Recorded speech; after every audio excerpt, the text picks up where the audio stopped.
Bonsoir, bonsoir à toutes. Merci d'être là. Merci d'être fidèles à notre émission Histoires Cool sur Télé Créole.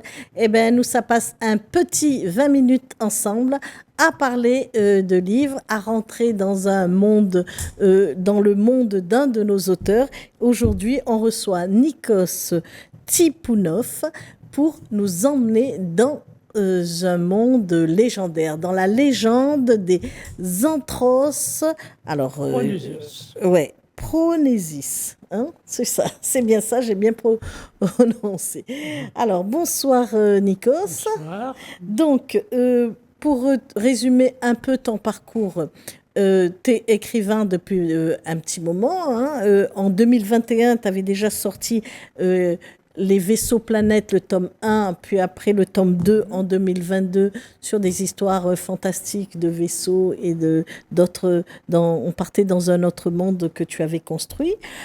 Ensuite, en 2023, Michel et son jardin d'Éden, là, c'est un peu plus réaliste, autobiographique, on va dire. Hein. Tout à fait, oui. C'est un peu ça. Et ensuite, de 2023 à 2025, on est dans la saga des protégés. Hein. Oui. Et à l'intérieur, on a plusieurs tomes, Genèse, prise de contact, dispersion, indépendance, et on termine là. Donc ça, c'est un monde que tu as vraiment construit avec voilà, des animaux, avec tout un parcours imaginaire. Et 100% imaginaire, 100% imaginaire. basé sur des faits réels. Voilà, peut-être, mais c'est quand même, on évolue dans un monde imaginaire.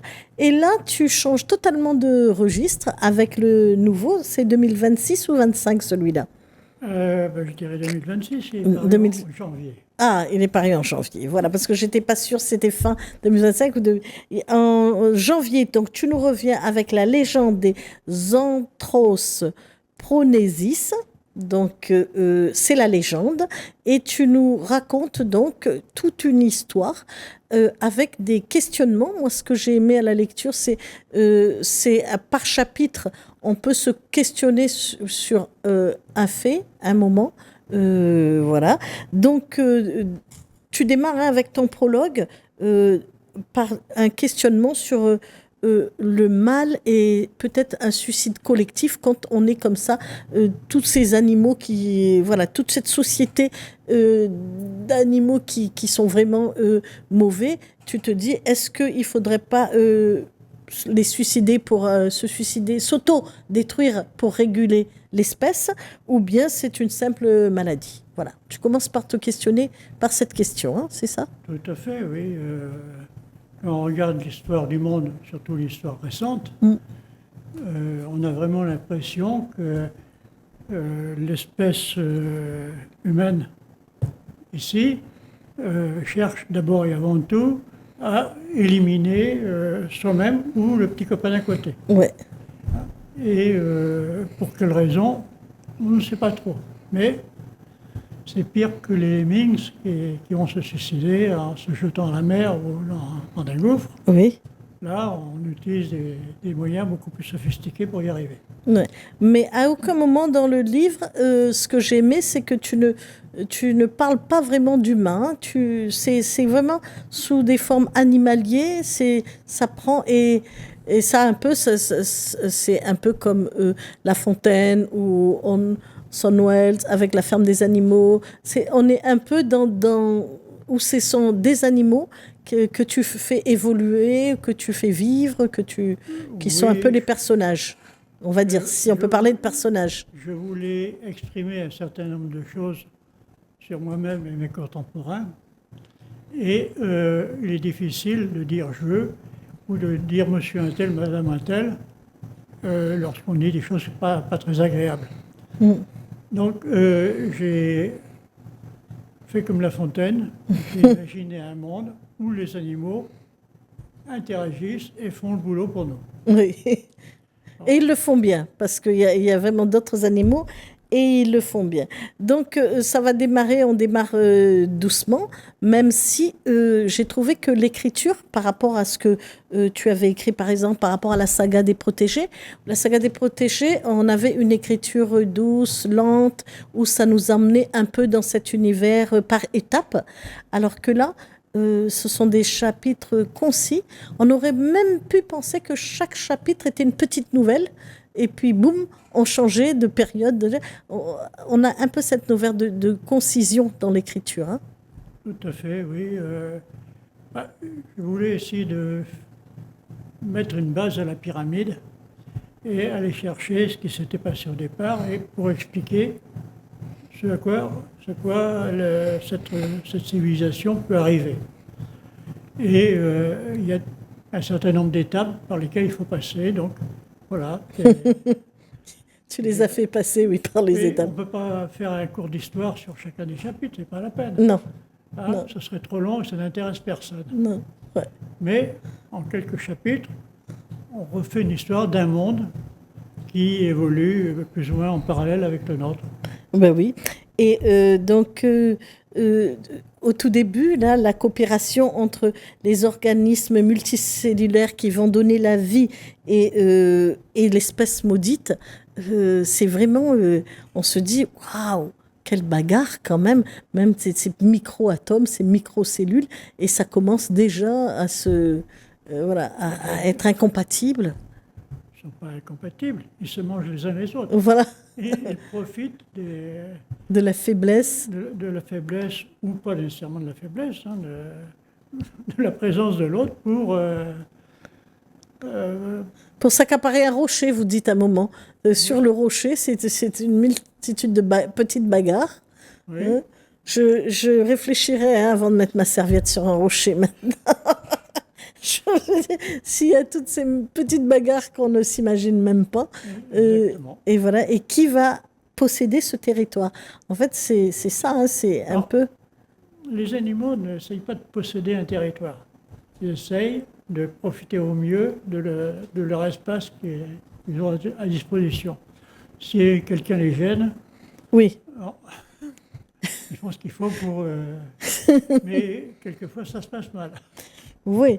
Alors, l'autre question, donc, on avance dans le récit, vers les prémices. Là, vous vous posez aussi la question de comment est-on passé des pongidés, donc c'est ces grands singes, hein, c'est les singes, ouais. Les gorilles, tout ça, oui. À l'anthroïde actuel. Alors, l'anthroïde actuel, c'est quoi? C'est l'homme, c'est ça que je n'ai pas trop compris. Il y a eu une première étape que les anthropologues ont... Ouais. Oui, c'est l'étape de l'Homo habilis. Ah, ok, d'accord. Que j'ai traduit en Anthros phronesis. Ouais, j'ai dû pas trop écouter à l'école. En grec, ça veut dire l'homme adroit, habile. Ah, oui, ok. C'est là où il commence à maîtriser les outils, tout ça. C'est ça. Oui, la hache, savoir couper un arbre, savoir... Oui, ça y est. Ah ouais. Et donc, ensuite, arrive, donc on chemine comme ça dans l'humanité et on avance quand même rapidement avec la maîtrise du feu. Oui. Là, vous parlez c'est le moment où il commence à faire des brochettes. Ça, c'était un petit peu, ça faisait un peu sourire, hein, tout ce passage-là. Oui, on fait un petit peu rapidement, mais dans le détail, effectivement, on va prendre... Au début, on va tuer un animal et puis on va le manger comme ça. Mais quand il y a le feu, on s'est rendu compte que le rôtir, c'est quand même un peu meilleur. Bon. Oui, c'est ce que, mais comment le rôtir? Quand on tire la main, ça brûle. Il faut bien trouver un outil. Voilà, les brochettes. D'où les brochettes. Oui, ça m'a bien plu ce petit passage. Donc, c'est en arrivant donc à ces pages-là, on est vers vers les trentaines de pages, qu'on comprend la signification du titre. Hein. C'est là que vous dites, voilà, voilà ce qu'ils sont devenus.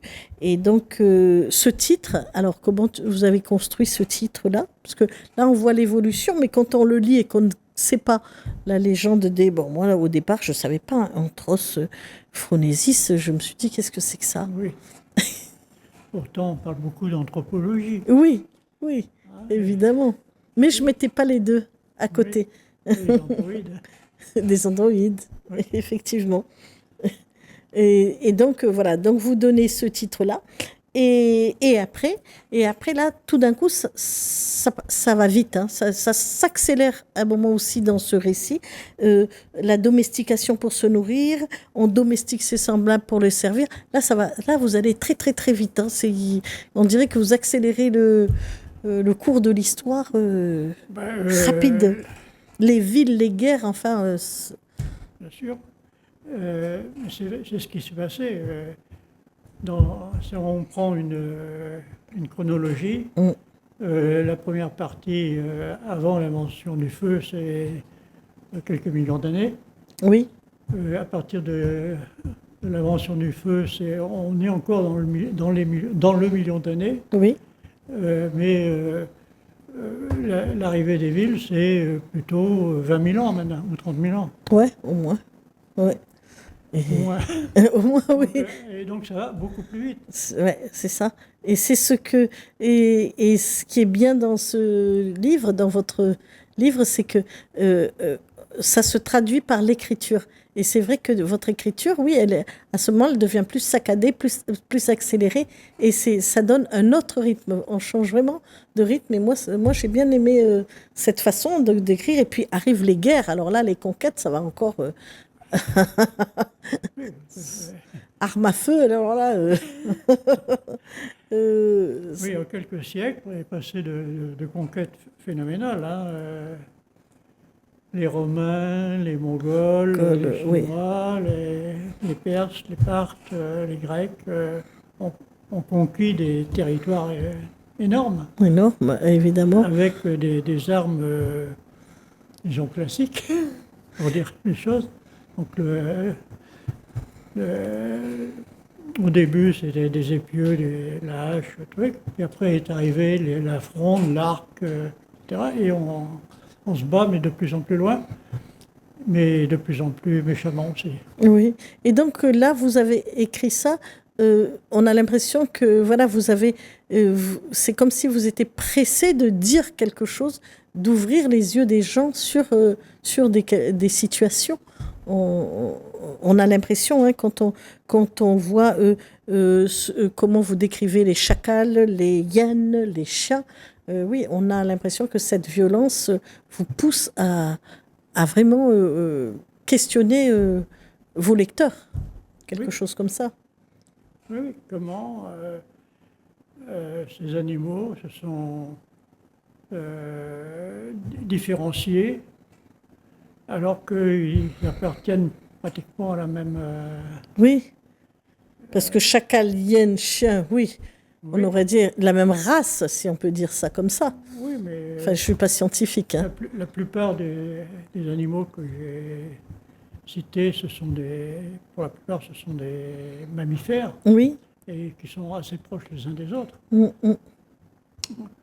Alors, bien sûr, de temps en temps, il y a l'utilisation de termes autres que mammifères, mais oui. On va laisser aux lecteurs le plaisir de les retrouver, ceux-là. Oui. On va leur laisser le plaisir de les découvrir. Oui. Disons qu'ils sont des exemples pour les personnages d'aujourd'hui. J'espère qu'ils ne vont pas suivre les... Oui. Bon, mais malheureusement, je connais mal parti. Peut-être pas, parce que bon voilà, à un moment vous parlez des vautours qui attrapent les moutons noirs, hein, c'est une métaphore, c'est une image pour la traite, mais bon, on peut dire que bon la traite s'est arrêtée, donc du coup, enfin existe encore dans certains pays certes, mais c'est arrêté, donc on peut quand même dire peut-être qu'il y a un espoir quand même, quelque part. Même si vu l'état des choses aujourd'hui, on n'est peut-être pas à réfléchir sur cet espoir. Mais il faut peut-être faire confiance à la jeunesse, à notre jeunesse, peut-être que... Oui, mais peut-être que nos grands-parents nous ont fait confiance. Ah, peut-être aussi, oui. Et que nous, on a tout saccagé, c'est ça. Non, mais... Alors, ensuite, où ça enchaîne sur le moteur, le désordre généralisé. Donc là, vous mettez dans les combats les lycaons, les ours, les renards, les coyotes, et puis à la mer aussi. Parce que là, vous étiez resté un peu sur terre, et puis à partir de là, on y va, hein, les otaries, les orques, les requins, les cachalots. Allez, ça part aussi. Il y a pas d'espace, on a l'impression qu'il n'y a pas d'espace qui est épargné par cette guerre, par cette conquête de l'espace, peut-être de... Effectivement, il n'y a pratiquement pas un mètre carré de sol qui soit épargné par ces guerres. Ouais, par ces guerres. Et donc, on arrive, et à chaque fois, c'est des chapitres. Donc, ces guerres, ça y est, ils nous ont pris tout l'océan. Boum, ils inventent aussi quelque chose d'encore plus fort, puisqu'arrive la foudre.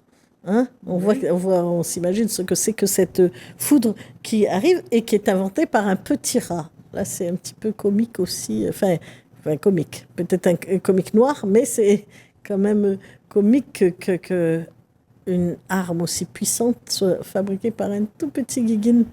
Oui, mais bon, il y a d'autres endroits aussi où les choses se passent comme ça, hein,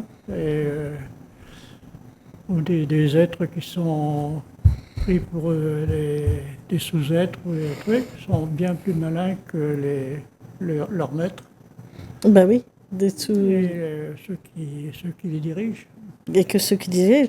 Et donc, du coup, on essaye de se réorganiser. Arrivent les grands discours, hein, cette période-là, où on essaye de se réorganiser pour peut-être se dire, allez, on va peut-être arriver à quelque chose de... Voilà. Quand on arrive dans ce chapitre de grands discours, on se dit, ah, ça y est, on va peut-être arriver à quelque chose, une paix possible, on se dit. Oui, Là. la paix du bavardage. Ouais, c'est ce que vous dites, ouais. C'est ce que vous dites, avec cette organisation des fauves unis, c'est ça? Oui. Qui sont là et qui, bon, ils arrivent quand même à réunir beaucoup de gens. On se dit, ça y est, ça va se... Et puis, blam, on repart dans des alliances un peu saugrelues, un peu farfelues même. Et parfois même, j'ai pensé à impossible, quoi. Certaines alliances où vous dites le nouvel ordre mondial et qui va épuiser les réserves de sang de terre. C'est ça, hein, et là, on se dit, ben non, la paix ne va pas être possible. Actuellement, oui, on a l'impression que le monde dans lequel on vit est en train d'imiter cette planète. Cette planète-là, folle. oui, folle, c'est ça. Oui. Et on est encore dans ces alliances, dans trucs. Alors bon, je vous laisse découvrir les chapitres suivants parce que on arrive jusqu'au bout comme ça, de chapitre en chapitre, avec des choses de plus en plus succulentes et de plus en plus qui nous amènent à la réflexion sur notre monde actuel. Hein. C'est bien l'intention. Hein. C'est bien l'intention. Il nous reste très peu de temps. Alors, je vous ai demandé de réfléchir sur une question d'actualité qui peut-être vous touche un peu plus. Voilà. Mais vous pouvez me dire aussi que vous préférez ne pas parler d'actualité, prendre un joker. Hein. C'est possible aussi. Non, l'actualité... je suis un peu baigné dedans parce que Oui. Mes origines font que mon grand-père, il était quelque part là-bas, à la frontière entre l'Ukraine et la Russie, Ouais, bah oui. hein, pas très loin de Zaporijia. Ah, Et donc, je me sentais un peu concerné ah bien sûr. par ce qui se passe.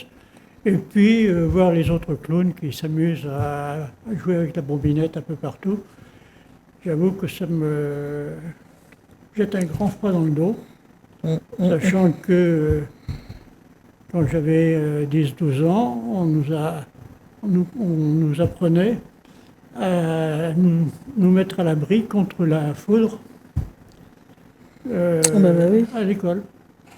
Ah oui, oui, c'était déjà, ouais, c'était, Mais oui, il y avait la grande crainte et ouais. Et on là, a bon, eu la chance d'y échapper, nous. oui, Mais oui, on pense toujours à ceux qui n'ont pas de chance et à ceux qui ne peuvent pas partir et qui sont obligés de rester là aussi, oui, parce que tout le monde n'a pas cette capacité-là. oui. Et surtout que cette foudre, elle existe, elle est de plus en plus proche d'exploser. Ouais. Merci, merci Nikos pour ce témoignage et pour votre livre. Et puis, bon, ben, j'espère vous retrouver bientôt pour un nouvel ouvrage. Au Oui, revoir. au revoir. Et puis espérons que